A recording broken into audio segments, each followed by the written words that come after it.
But like, don't real fans want to explore the universe and the setting, but like get a new story? Well, I if guess the not. if the response on Transformers fan forums to the War for Cybertron trilogy cartoon on Netflix is any indication, Good point. Never mind. but yeah, We the know so that battle well. yeah. Too much Energon. Hooray! You're Silverbolt.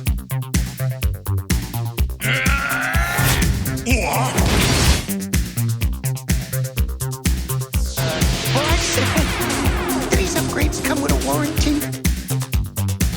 Blah blah blah blah. Beast Wars once and for all. Titor, what have you done?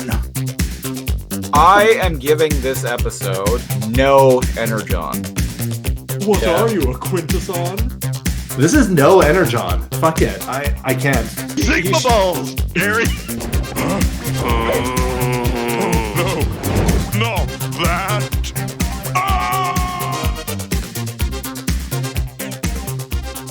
Greetings, Megaheads! Welcome to this week's episode of Too Much Energon, the weekly podcast where we talk about Beast Wars shit and talk shit about Beast Wars, coming to you live from a mysterious floating head somewhere on planet Megatron. I'm the Siege, one of your hosts, and I'm joined by my illustrious co-host, Cal. Hello. Hello! What is going on today, Cal? How we Well, doing? you know, we've got many cyberpunk projects on the go, playing Cyberpunk 2077, watching Ghost in the Shell, watching The Siege, also I- watching Beast Machines. I watched the first episode of the Paramount Plus Halo TV Oh. series today. Not cyberpunk, but definitely futuristic. It's set in like the 26th century, which Too far ahead to be cyberpunk. too far. Yeah, it's anything beyond the year 2077, and it's no dice. I have been playing Cyberpunk 2077 lately, actually. I appreciate the fact that they straight up just commit to the fact that like technology in the year 2020, like during the flashback stuff with Johnny Silverhand, is supposed to be set in the year 2020, but it's tech that is way, way beyond us. And I appreciate the fact, because that franchise was created in the 80s, I believe, Mhm. that they just stick with it. They're like, whatever. They just run with it. Yeah. Yeah. But the Halo TV show, Because the though, original was called like Cyberpunk 2020, right? it was, yeah. Yeah. Fitting then that the game came out in 2020, the video game version. Speaking of the Halo TV show, though, I'm seeing that show's taking a lot of flack online. Are people shitting all over it?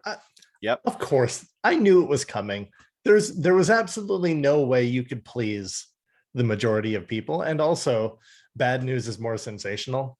And people like people bitching about things more than they like them praising them, right? And this isn't really a spoiler because it's been all over the cast and crew talked about this in interviews long before the first episode even premiered. Master Chief takes his helmet off, which he doesn't in the episode games. 1? In the first episode, he takes his helmet off. I thought it was going to be like Mandalorian, and you keep the helmet on at all times. Stays on during sex. So that's one of the things people have been complaining about, and I'm like, I don't care. I love Halo. There's a person underneath the helmet, and they just don't want to see him because in the games you don't see him. Right. Well, until later, right? Nope, never Not takes even his once. helmet off. Anytime the camera never actually shows. Anytime he takes his helmet off, the camera never actually shows what his The face camera's looks like. down or from behind or looking at someone else. So other people see Master Chief, but the player doesn't. Yeah, so like I've been a fan of those games since 2002, so 20 years. I got an original Xbox in March 2002, and I got 2 games with it. One was Amped Freestyle Snowboarding, and the other was Halo. Timeless. How can you even forget about Amped? Amped was a lot of fun, I've actually. never And heard of it. it was one of the launch titles for the original Xbox. I think there were three Amped games in total. The last one was on 360. But anyway, been a big fan of Halo for the past 20 years. I played all the games except for I think I haven't played Halo Wars 2, but that's just a spin-off Get on anyway. that, man. What is that, an RTS? It is, yeah. I played the first Halo Wars. Wasn't a big fan of it, which is why I haven't played the second one. But anyway, yeah, long standing fan. And I don't care that Master Chief takes his helmet off. And I'm gonna say it, that first episode is fucking dope.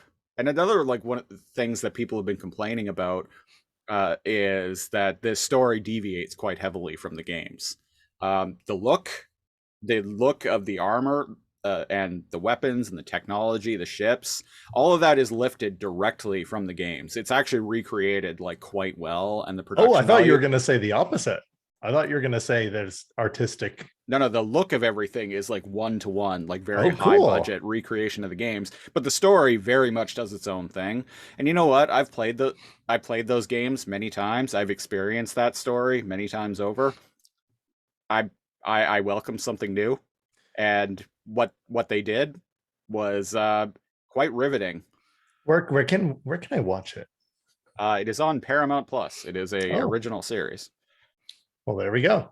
I subscribed to it today through Apple TV simply to watch Halo. Nice. sort of- Oh, that's why I got the notification. Yeah. Yeah. Okay, so very quick. I'm sure we've talked about it, but just in its simplest form, people want a new media about something that's already pre-established, but they don't want it to have a new story. So then who the fuck is it for? If it mirrored the game, even the Right. first one or subsequent games, or even if the time was differently, people would bitch, oh, I can't believe they missed this. Oh, I can't believe they cut out this with the arbiter, and no, I can't, the grave mind, and oh geez, what about the flood? That's not how they were introduced. That level was so good. Right. But or you can deviate from that, keep like the universe kind of same-ish, or mix it up a bit, right? And deliver an original story. But then you piss off true fans. So why do true fans, real fans, real TM. fans, TM? So only one episode is available right now. It's going to be airing or available to stream on a weekly basis, and one episode, and I'm already in. Also, the show is shockingly violent. Like, and it doesn't pull its punches. Like, not to get all spoilery, but like right at the beginning of the episode, we meet this like group of like teenagers who are. It's heavily implied they're going to get high in the woods. They go into the woods and like pull out this root, and they each like take a bulb of the from this root, and as one does, and they're all about to eat them, and one of them says, "See you on the other side, man," right before they pop it. And all but one character does, who ends up being like one of the main characters of the show. Completely new character, not from the games. And you know what? It's a big universe. That's fine. She runs off because she catches a glimpse of what looks to be a cloaked elite off in the forest. So she goes to check it out, and I'm like, at this point, she's already got to be thinking, man, I haven't even dropped the acid yet. I'm already seeing shit. so chasing predator through the woods. So she goes up, sees a Covenant drop ship by this cave, and she's like, and at this point, nobody seems to know what the Covenant are. This is like on a like rebellious, like anti-UNSC planet, like fringe planet. So this is like for a first contact kind of scenario. Cool. I'm digging it. So she runs back to tell her friends, like, hey, we gotta go, and they're like, oh, what? They're like laughing, like, what? Like, just so high and everything. I'm so high, man. Why are you harsh on my buzz? And then one of them like gets hit with a plasma blast from a Covenant like plasma pistol. It blows her fucking head off. And this isn't like, like typical like sci-fi like violent. This is like blows her head off. Like you see like exposed like blood and like her like neck bone is her spine is Quentin exposed. Tarantino presents Halo. uh characters another characters like limbs get blown off in bloody fashion. Like an elite like takes a energy I'm sword sold. and just straight up like cuts one of them in half as it's running past them, and the person is I like, guess the Covenant doesn't they're- have war crimes. they're like completely split apart by this energy sword, and as their like torso like lands, they're on the ground, they're still screaming in agony. Like the show is brutal. I was like, wow. Okay. uh You had and- my curiosity. But now you have my attention. and like the introduction to the Spartans, when the UNSC finally shows up to like save the day, the introduction, it's great. It's like a shot from the ground. One of the characters is looking up, and you see a pelican like in the sky, in the middle of this town, and you just see a person just drop like right to the ground and land like right like Superman pose like land, and I'm like clapping right away. I'm like, let's fucking go. Okay, say no more. You sold me. You sold me. I'll stop talking. But it's a very well directed episode. Like they do they do a really good job at just like making the Spartans seem like a bunch of like badass like killing machines. As they should. They're all genetically like that. They're all supposed to be a Doom guy, right? Pretty Each much, of them. yeah. Yeah, each of them is supposed to be their own Doom guy. There's a bit of a kind of current events inspired like political commentary going on in this episode too. Like this like fringe planet is like, once they actually like see the Covenant, like this one guy is like, oh, I thought that was just like bullshit propaganda from the UNSC. I didn't think that was real. So I'm like, I feel like you're making a kind of a statement on some current events going on right now. 10 out of 10. Highly recommend. Okay.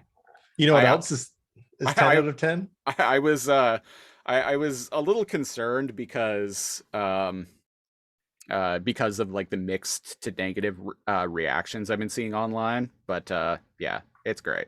Anyway, Good. This is episode 78 of Too Much Energon, and this week we are talking about Sparkwar Part 3, The Siege. The Siege. The Siege. 10 is out of my 10, like episode. the Cheetor you have behind you. Audio Yes. listeners, he has the somehow able to stand on his hind 2 feet. Derpalicious. The unholy Cheetor. abomination that I mentioned a few episodes ago on Too Much Energon, the like 2 foot tall Cheetor, Beast Machines Cheetor, that I got for a measly $20 Amazing. at Cherry Bomb Toys. Somehow it is standing up on my desk behind me. It will undoubtedly fall at some point during this episode because his ankle joints aren't terribly They're strong. loose. They're loose. It's got yeah. weak ankles from all that running. Yeah, from all that running and figure skating and Fruit Ninja. Fruit Ninja-ing. So the episode opens with the Maximals, with a Night Scream flying around, and the Maximals like kind of just chilling out, like talking about what they're gonna do. And in this scene, I like the fact that Night Scream actually refers to Megahead as Megahead. I'm like, there it is, finally. And he's the one to do it. Yeah. We've been calling him Megahead. Was that the first time? I feel like we've been calling him Megahead so long that I missed that when I watched the episode. I was so used to it that I just thought nothing of it because I was like, oh yeah, Megahead. But no, it might be the first time somebody maybe he's called him that before. I'm not sure. I'm sure this is the first time that anyone in the show has actually called him Megahead. Night Scream, you get some brownie points. Yeah. He's not insufferable this episode, which helps. Yeah, he hasn't been insufferable for the past few episodes. It's kind of bewildering. So what's the plan? The plan's like, all right, time to storm Megahead and get our buddy Sparks back. yeah, time to go and get the sparks, go and retrieve the sparks. Cheetor at one point is like, even says, he's like, man, Optimus was right. We really got to get those sparks back. And I'm like, yeah, that's always been the plan. When has that not been this is where I run into some issues with the episode. It's Cheetor says some Cheetor bullshit, and Viacons do some Viacon bullshit. The episode. Yeah. The whole episode is fighting. There's one kind of interesting thing that happens in the end, but we'll get there. So Noble shows up, and so do the Viacons. Mm-hmm. And we find out that Noble is kind of because it's a recon mission, right? Yeah, Noble has kind of become Nightscream's pet, his pet dog, essentially. He just kind of follows him sometimes. Yeah, I'm okay with that. Yeah. So the Viacons attack. A big fight goes down. It's kind of nothing. The Maximals decide to retreat. Yeah, they have to retreat, and they go to do that in a sewer. Bad dog. Very, very bad. You go on, get out of here. And they basically tell Savage to Noble to go on, get boy. Well, Noble continues fighting the Viacons as the Maximals are trying to escape, and Nightscream is like, "Oh, we got to take him with us," and they're like, "No, fuck off, kid. Get in the manhole, damn it. Get in the sewer." And he's like, and Nightscream's like, "No, he's my friend." And as Noble is about to get overwhelmed by the Viacon drones, Nightscream does his like backpack shriek maneuver. He amps it up to 11 and beats the Viacons long enough that Savage Noble can take off. Yeah. Well, that Noble can get free and then come with them. So then we're down in the sewers, and they're kind of just walking and talking. And Cheetor is basically scolding Nightscream for this. He's like basically like, do what I say, kid, or shut the fuck up and do what I say. Yeah, like I was like, you're being kind of a fucking jerk. Yeah. He's scolding him because he didn't Nightscream didn't just obey his order and abandon Noble. And Noble, how dare you not follow my orders blindly? Yeah, maybe Gary Primal, like, you can get away with that, but I run a tight ship, motherfucker, so get in line. And I'm like, chill out, Cheetor. Fuck. Yeah, and if that's he even says at one point, he's like, I talk, you listen. Oh, that's the part where I was like, fuck you.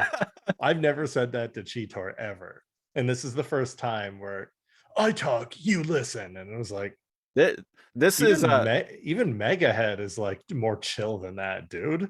Yeah, this is Cheetor saying some I don't even know. I'm like, sometimes Gary has been like that, but not consistently. Yeah, not like that.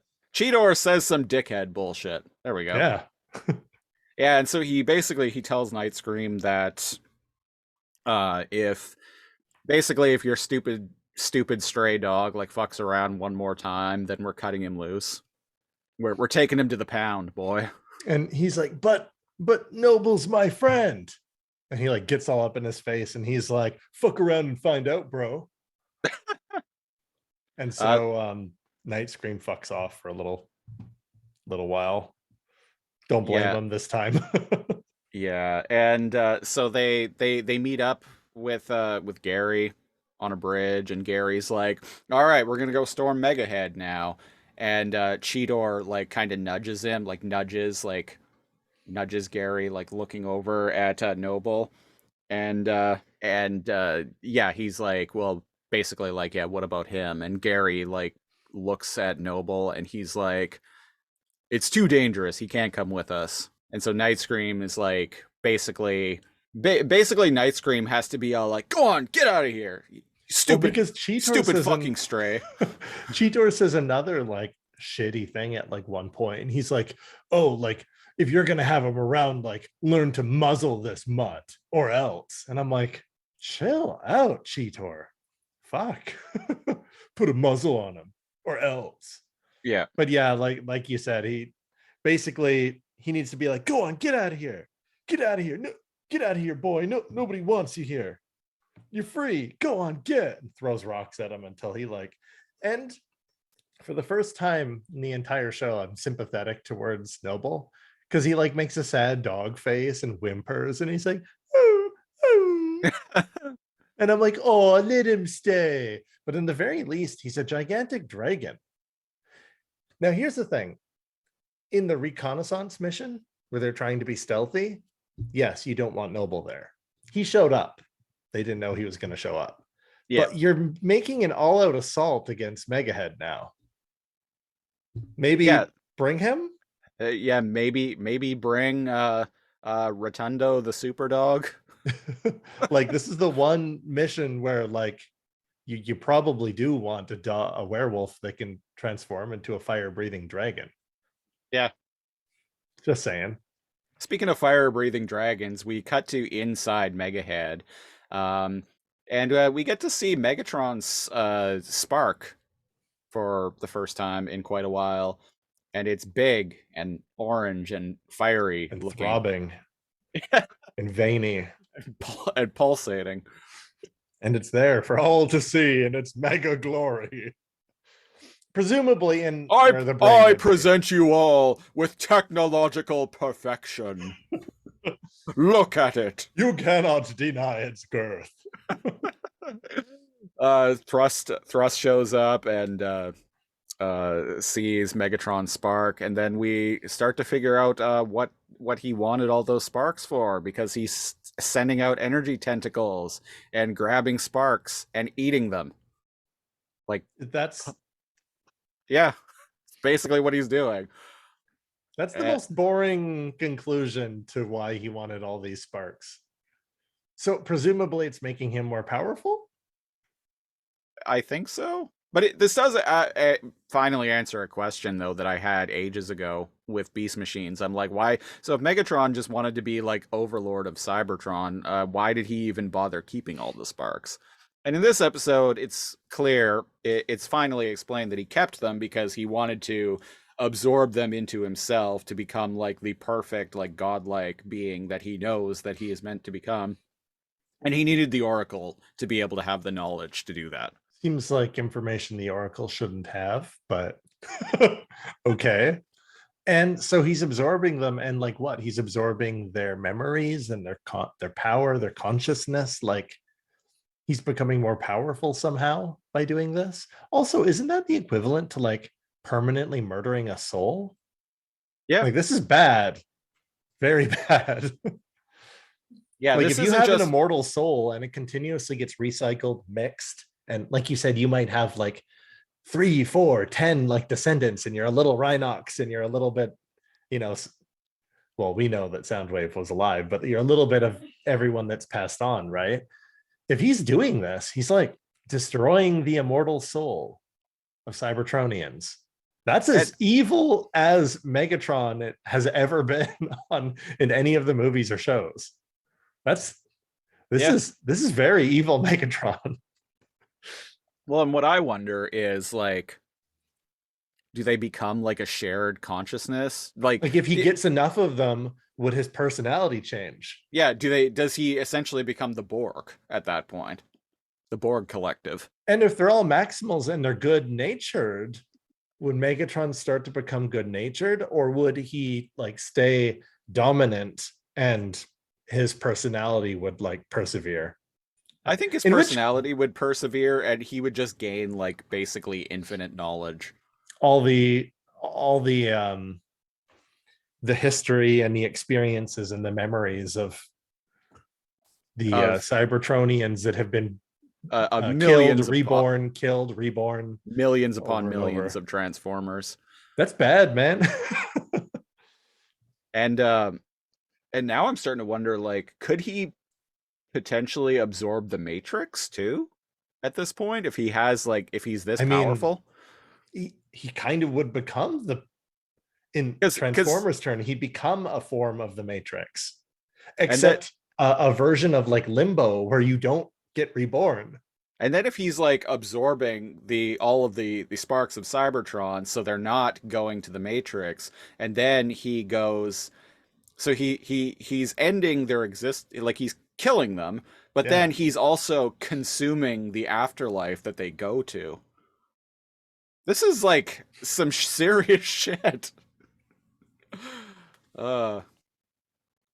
And like This even is that perfect mix of like cyberpunk and spirituality, like meshing through, which is Beast Machines. Yeah. This episode is as deep as the Ghost in the Shell episode that we just watched was trying to be.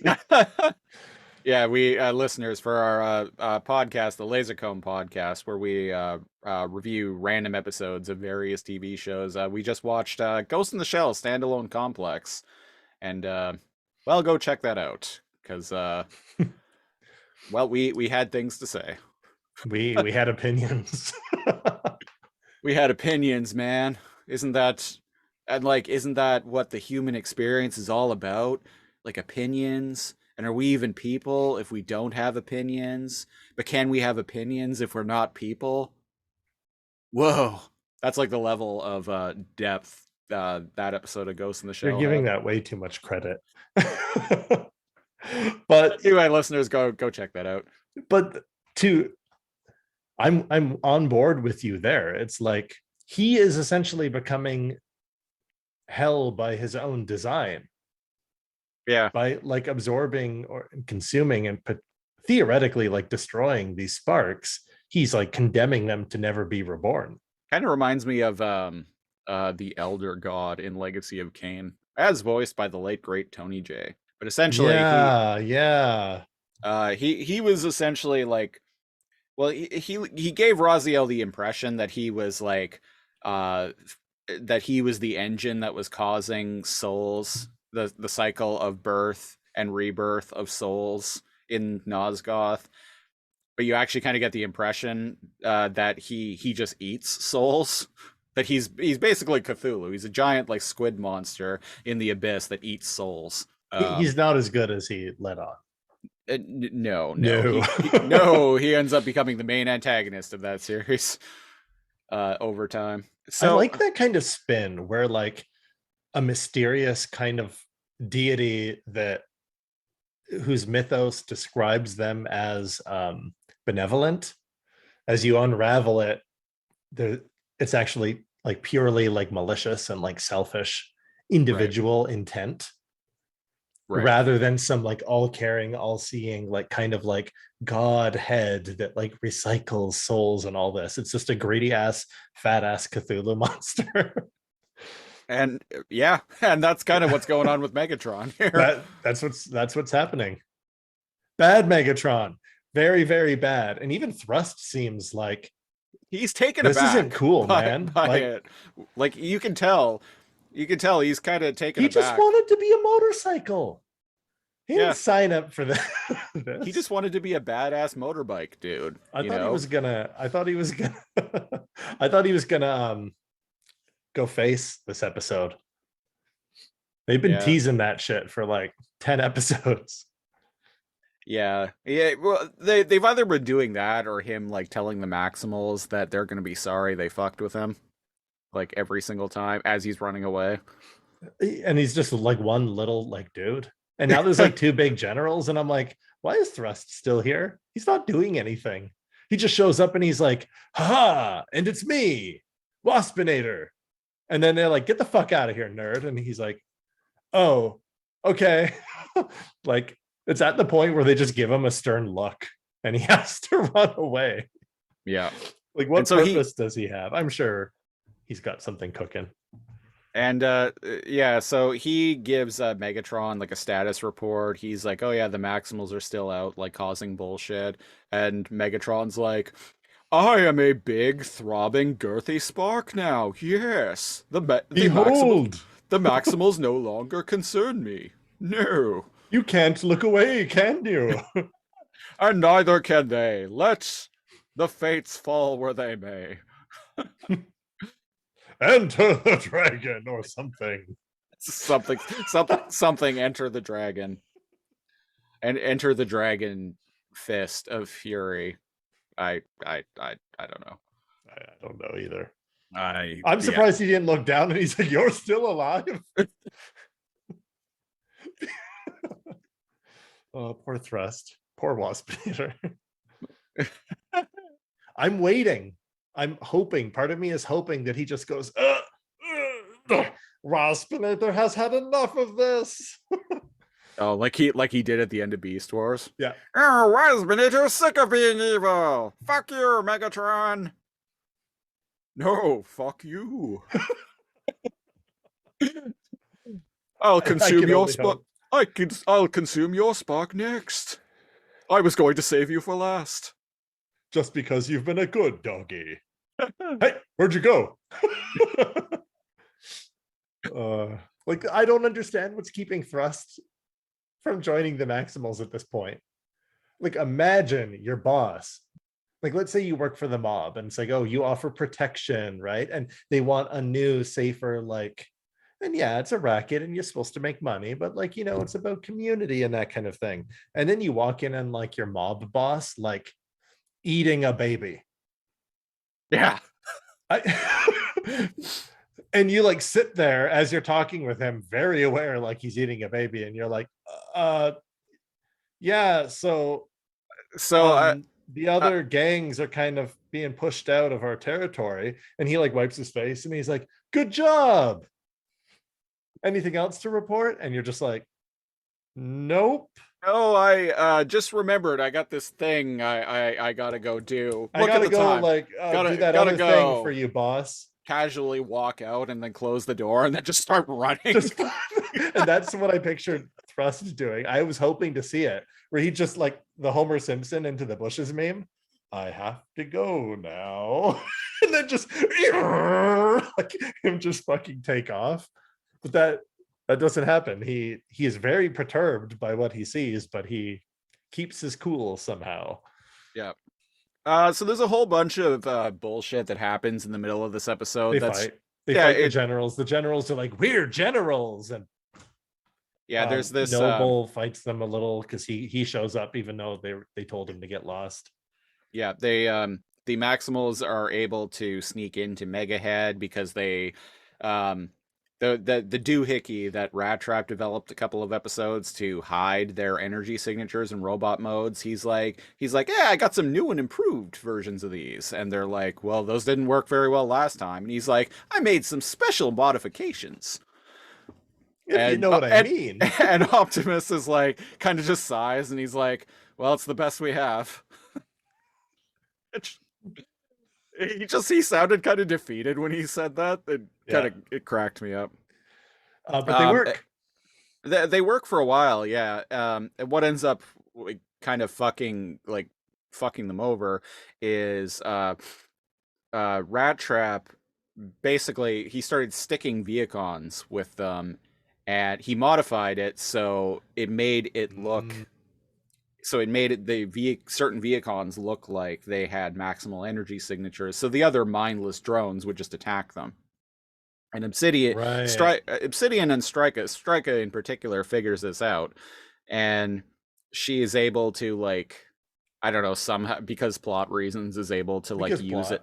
Yeah, because plot is able to use it to overload all of the other ones, so they stop working. I guess that's cool. And so the Maximals like become detectable again, and like someone like shits on Rat Trap about it and be like, I thought you said these would work this time. And he's like, hey, they got us this far.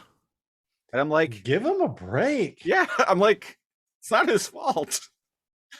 Like, Rhinox was the inventor in Beast Wars, and none of his shit worked. Not a single fucking thing that guy made it worked.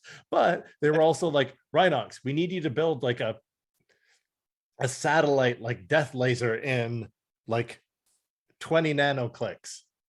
And he's like, Well, I don't even know This anything. is not the supercomputer, but I guess I can give it a shot. I don't even know anything about satellite technology or any, or rocket propulsion or any of that other spacey bullshit. But I'll give it my best, as long as there's a six-pack involved. 6-pack and a wrench and some scrap metal, and then he shows up and he's like, "I did it, Optimus," and it's just like a pile of like junk that's like falling apart, and they're like, "Well, you tried. That's what matters." This is the opposite. Rat Trap is making like things that work here and there. Don't forget his like little vine grenades, or is that Yeah. someone else? No, that was was Rat him. Trap. Yeah, Yeah, Rat Trap And makes everything in they this show. work. Yeah. But like whenever they don't, they're like, "Idiot, stupid, geez, can't you get anything right?" And I'm like, Leave the guy "Leave him alone. alone." Leave. Unless you can think you can do a better job, shut the fuck up. Yeah. Yeah. No, that's not the mentality of beast machines. No. So anyway, inside Megahead, what happens? So to blow past all the combat parts, the Maximals are separated. Some are on the outside fighting the Viacons, some are inside Megahead. And basically Megahead is like, "Haha, you've fallen for my trap card. And I play 2 different types of tentacles in defense mode." And there are energy tentacles and there are mechanical tentacles. Yeah. The mechanical tentacles, they like shoot. Like Gary does this like Yeah, the chest mechanical blast thing. tentacles were the spark extractors. Yeah. But now Megatron's dragon spark that he has energy tentacles that can also just rip sparks out of people's grab bodies. And Yeah, it grabs a bunch and like dramatically fashion. By the way, his spark is outside of Megahead. yeah. And it's floating. And I'm like, "Can any Which- of you shoot it? Would that kill him?" Well, yeah, and I'm like, wow, Megatron's gotten pretty confident now because Pretty like ballsy. he used to be all concerned about his spark being exposed, which is why he didn't actually just spark extract himself before. That was a plot point in season But 1. now that he's been on supplements and it's like big and girthy, he wants to show it off. He's not ashamed of it anymore. Yeah. He's been juicing and using the Cyberpunk 2020.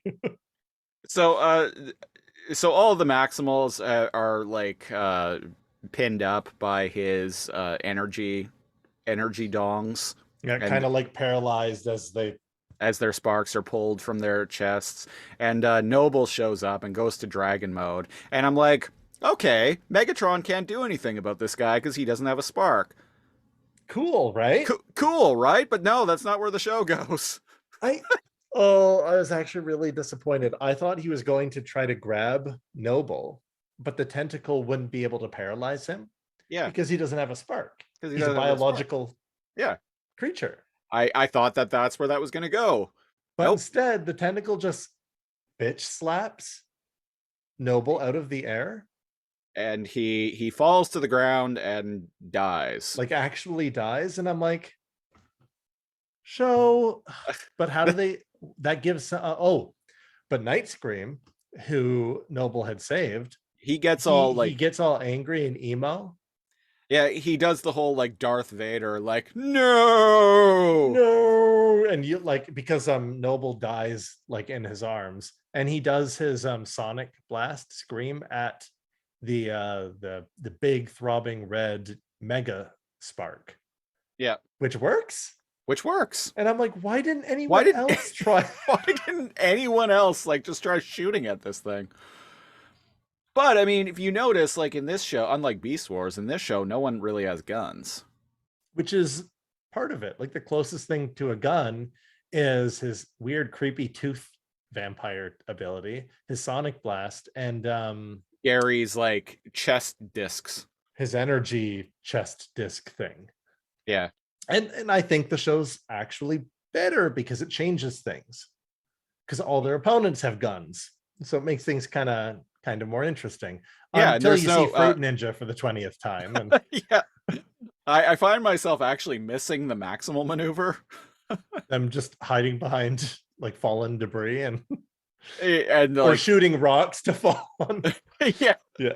or the Predacon maneuver, which is like to hide behind things and shoot. Hmm. Yeah. So I find myself missing the Maximal and Predacon maneuvers in this show, I gotta say. Yeah. So with Megatron Spark seemingly destroyed, and now Is it? Noble Or did it retreat? The fuck happened to it? I don't know. Yeah, seemingly destroyed, maybe? seemingly Yes. destroyed. But here's the thing. Because now he has the secrets of the Oracle, how many times has Gary come back to life after dying? And now Megatron has now he has all of the knowledge of the Oracle. So he's just gonna resurrect himself. So I I wasn't even aware that he died.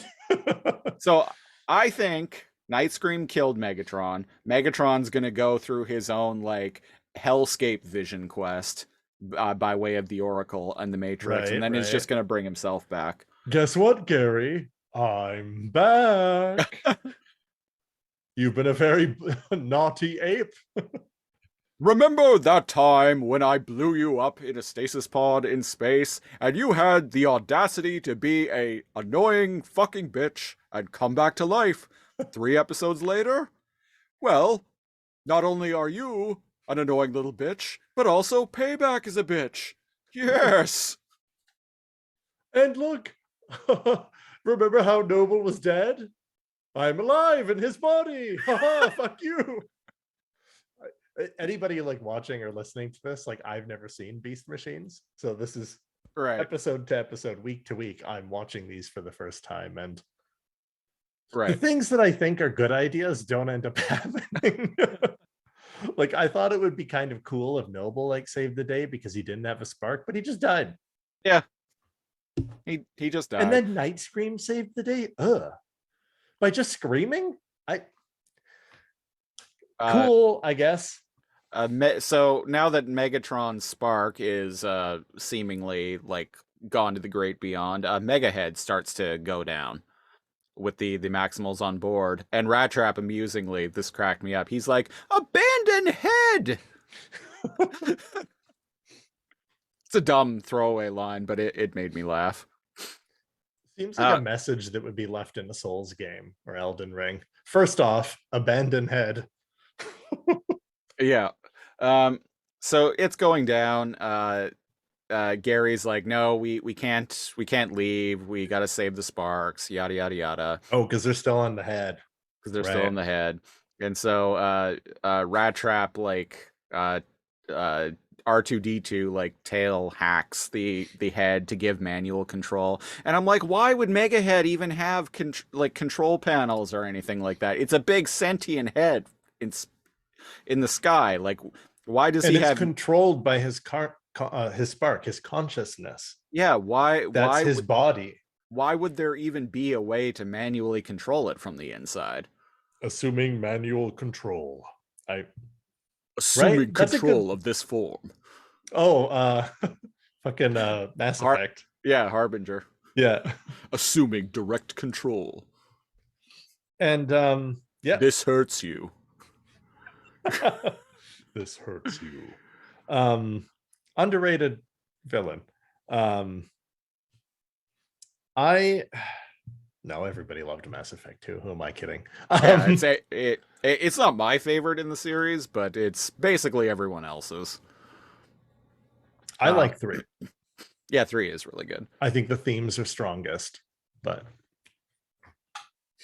yeah, 3 is also the most dour out of all 3 of them. Probably why we like it. That game does not deal with hopefulness at all. It deals with sorrow and loss and regret and trippy mind fuck like vision quests at the end that everybody thought was real. Like they actually thought that they were encountering the elusive man and Colonel what is it, Anderson? Yeah. No, that's in his head. He's fighting indoctrination, and that's all just symbology for him fighting the control of the Reapers. But everybody thought that was that was real. Colonel Anderson I- and like the Elusive Men were somehow in the Citadel.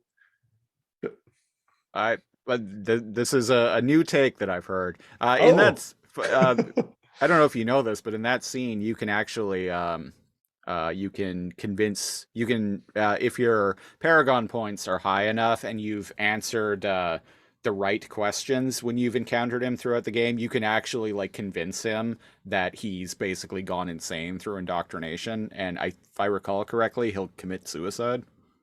Oh yes, I made the Elusive Man commit seppuku. He committed Sudoku in record time. Committed Sudoku. Anyway, Rat Trap. Assuming direct control. Assuming direct control, Rat Trap restores like power and direct controls, and as the head is about to go down, it dramatically like it does that thing, that dramatic shot where it like it looks like it's crashed, but then but like the ground, the ground is obstructing the view, and then you get a dramatic like shot of it like raising back up into the sky, and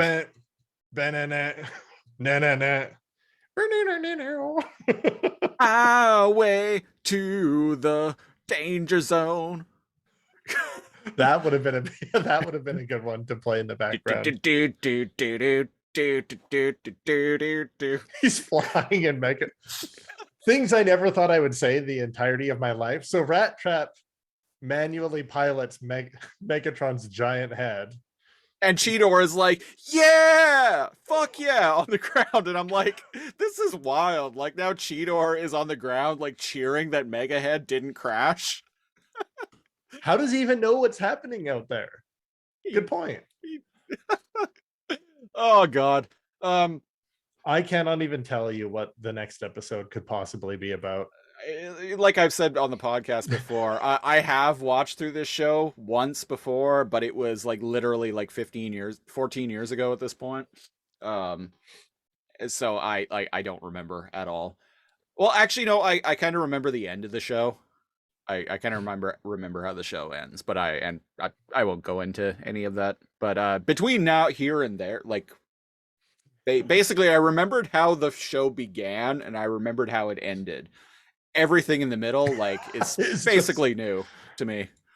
It's bananas. It is bananas. So, and speaking of bananas, Gary gives this like speech about how Noble saved the day, and I'm like, did he? Yeah, he didn't really. And I mean, I guess wouldn't it have been better if he did, because then the send off would be emotional. It'd be a lot more meaningful. Yeah. I guess he just did. I guess he just distracted Megahead long enough so that Nightscream could get free. He's being nice. You know what I mean? He's like, oh, like he sacrificed his life to save us. But it's like, why go through all these episodes with this character who's being badly written into the story just to kill him off in a bad way? Yeah. Like they were just tired of that character and they didn't know what to do with them. So they were like, let's just kill him off. And they didn't even kill him off in a gratifying way. No, it's quite underwhelming. So yeah, Gary gives this big speech and blah, blah, blah, blah, blah. And the episode ends with like shots of like, looks like an orange spark zipping around Cybertron.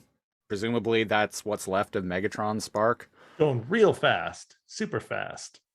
Yeah, Sonic the Hedgehog ain't got shit on him. And he's just whipping around looking for something, or I don't know. Yep. And well, that's the end of the episode. So here on Too Much Energon, we rate episodes of Beast Wars, Beast Machines, and whatever else we feel like talking about any given week on the Too Much Energon scale, which ranges from not enough Energon to a sufficient amount of Energon to too much Energon. It's basically bad, okay, good. I'm going to give the first episode of the Halo TV show Too Much Energon. But Cal, what are you rating this episode of Beast Machines? I was going to give it not enough Energon, but sometimes talking about it with you and then kind of like revisiting and making jokes makes it seem better than it actually is. Sometimes worse. than it actually is, Sometimes. because I'm like, oh, I never thought about how dumb that was. But in this one, it's like, this isn't terrible. It's definitely kind of a throwaway episode, but because so many beats happen and reveals kind of happen, it's interesting a little bit. Yeah. So it gets a sufficient amount of Energon from me. All right. It could have done things a little bit different to really have made the episode good, but I'm with you there. I'm going to echo that. Very middle of the road, sufficient amount of Energon from me. It was a decent enough episode. At least we got to figure out what Megatron's plan actually was, and it kind of turned into a bit of a interesting thought experiment. Like that's why I moved because we wouldn't have that weird thought experiment without the episode. So I was like, well, actually, if an episode can make us think and talk about philosophy, yeah, but like in an interesting way, like what is a soul to Cybertronians and what happens when Megahead eats it, and like this is really bad. Like this is worse than like Unicron bad. Like Unicron just wanted to munch a planet. Funny you bring that up, because we see shots of Cybertron's moons in this episode. Oh yeah, Unicron ate Cybertron's moons in 2005. So well, I'm one like, of them what? has some scars all over it. Yeah, but Unicron straight up like consumed them whole. I'm like, I'm like, did they just build new ones? New ones? Did they make new ones? Or maybe there were more moons? I don't know. Because in the opening of Transformers the movie, it says that Autobots have moon bases on 2 of Cybertron's moons. So maybe Cybertron has more than 2 moons. It's right. If it says 2 of Cybertron's moons, then maybe we just saw him eat those 2 particular moons. Yeah, and he just picked those ones because Autobots had moon bases on there. Get the ones with the bases on them, yeah. Get the ones with that actually have living Transformers on them. Mm-hmm. For him. What happened to now when he ate Transformers? Their sparks still joined the Matrix. He didn't like devour their sparks too, or was it very vague about? That well, the concept of the spark didn't exist at that point. So yeah, it never. They dealt with the matrix of leadership. Yeah, right. But that they never really dealt with the aspect of a physical like little spark inside of everyone. Mm-hmm. So there you go. Megahead is more evil than Unicron. Prove us wrong. Anyway, that was episode 78 of Too Much Energon. Best way to support the show, go to patreon.com/lasercomb, LAZORCOMB. Starting at the $5 and up tier, you get preamble audio each and every week from this and all the various shows that we do. You also get a monthly-ish commentary track and a new show called What Are You Watching? Most recent episode of that was from a few weeks ago. I gave my thoughts on the Batman. $10 and up tier, we've been talking about the Lasercomb podcast, where we watch random episodes of classic TV shows. If you're a $10 and up patron, you get to pick a show for us to review a random episode of. Doesn't really matter what it is. Some restrictions apply. So go check that out. Patreon.com/lasercomb. Follow us on Facebook.com/lasercomb. Or you can follow the show on Twitter @TooMuchEnergon, or you can follow me. I am @lasercomb. And Cal, you are at? I am at NeoCal, NEO_KAL. We will be back next week with episode 79 of Too Much Energon, where we'll be talking about the 23rd episode overall of Beast Machines, Spark of Darkness. So keep an eye out for that. And until then, gaze into the spark of darkness. Until then, I've been one of your hosts, The Siege. I'm your other host, NeoCal. And until next week, I am transformed. I'm a big giant head. Yes!